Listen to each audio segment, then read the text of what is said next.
Once upon a time, in a kingdom far, far away, there lived a beautiful princess who was known for her stunning looks and also for being a bit of a brat. She threw tantrums whenever she didn't get away and often found herself locked in a room as a result. One day, while walking through the castle gardens, she came across a small pond and saw a very ugly frog sitting on a lily pad. "Ew! How gross," she said. "Your skin is so dry and wrinkled. Are you even related to the royal family?" The frog looked at her with surprise. "Why are you talking to me? I'm just a lowly frog." "Oh, I know you're a frog, you little beast, and I bet you'd look much better as a handsome prince," she teased. And with that, she grabbed the frog and flung it into the air, letting it fall into the pond with a splash. As the princess turned to walk away, she heard a loud croaking sound. "Hey, you're not keeping your promise," it said. "What promise?" the princess asked, feigning ignorance. "You said you'd make me a prince, and now I'm soaked and freezing cold." The princess burst out laughing.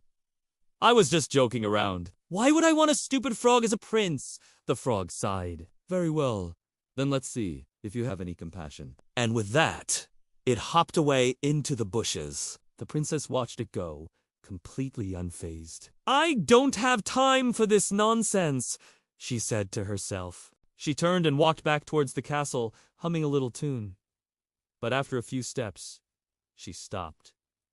She had an idea. She could use the frog's supposed powers to become the most beautiful woman in the kingdom, even more stunning than she already was. She ran back to the pond and searched for the frog, but it was nowhere to be found. She looked around for a while longer, but it had vanished. Just then, a wise old turtle poked its head out of the water. "Did you make a promise to that frog?" it asked.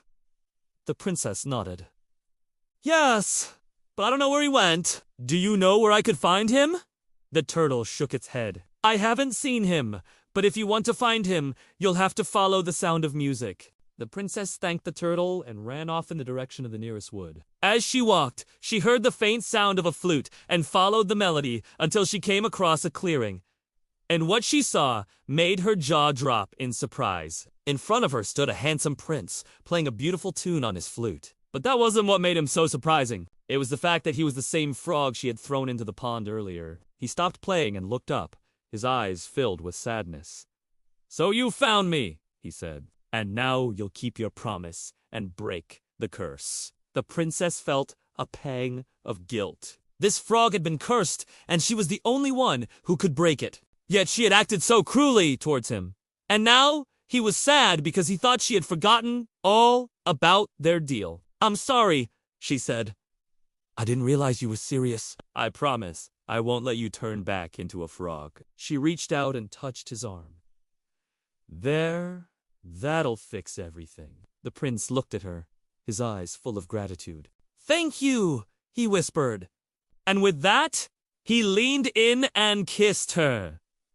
The princess was shocked. She had never been kissed before, and this moment felt so right. She knew in her heart that she loved this prince, even though she had only met him a few hours ago. They embraced each other for a long moment, and when they finally pulled away, the princess noticed that the prince's skin was starting to turn green. "Oh no!" she cried.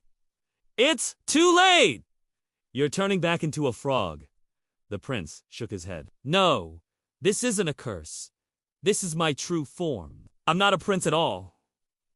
The princess was confused. "Then why did you say you were a prince?" The frog smiled. "Because you asked me what I'd look like as a prince, so I played along. But I'm not a prince. I'm a commoner. And this is my true form." The princess realized that she had been tricked, but she didn't care. She had fallen in love with this frog, and that was all that mattered.